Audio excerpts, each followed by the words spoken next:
Hello everyone, I am Flashing Fire, and you have joined me at the start of this Fire Emblem 3 Houses Pacifist playthrough.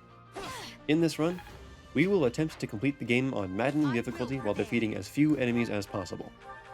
For our purposes, anytime a player or ally unit reduces an enemy's HP to 0 and removes them from the map, that counts as a kill. Our goal is to minimize the number of times this happens. For a complete rule set, please check the video description. This definition of a kill clarifies a couple of questions that might otherwise pop up. First, it means we can't let green units do our dirty work for us.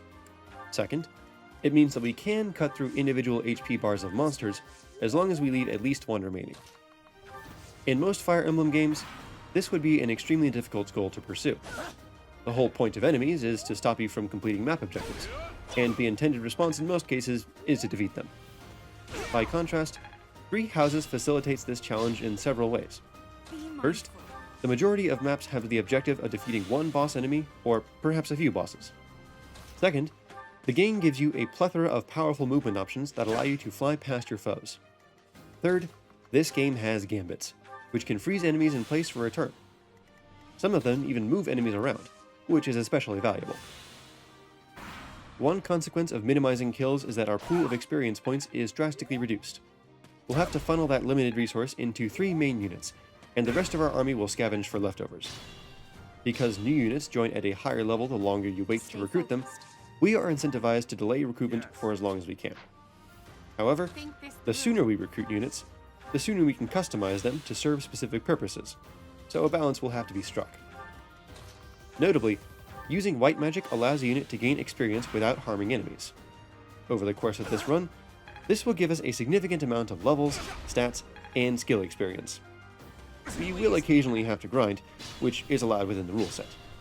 This is not an LTC. I'll be sure to edit out the less interesting parts and try to keep things watchable. When in doubt, check the video description for useful timestamps.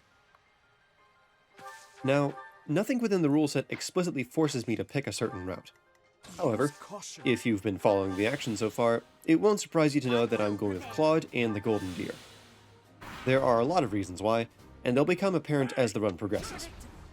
If you're familiar with this game, you've probably already figured out that one of them is Lysithea. In addition to Byleth and Claude, she will be a major target for investment. Unlike the last playthrough I published, this one has growths.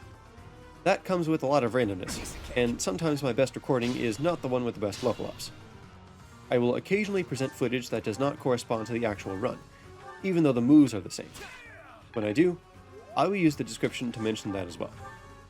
The prologue here is one of those cases, actually. You're about to see why.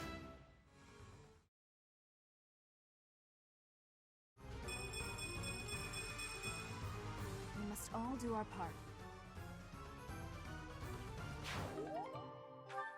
As a heads up, I'll only be commentating around half the maps in this run. I'm not trying to replicate the effort I put into my Radiant Dawn LTC. With that said, we complete the prologue with just 1 kill. Chapter 1 isn't going to allow us to repeat that. My next commentary will be over Chapter 5. Take care, everyone. It's good to be back.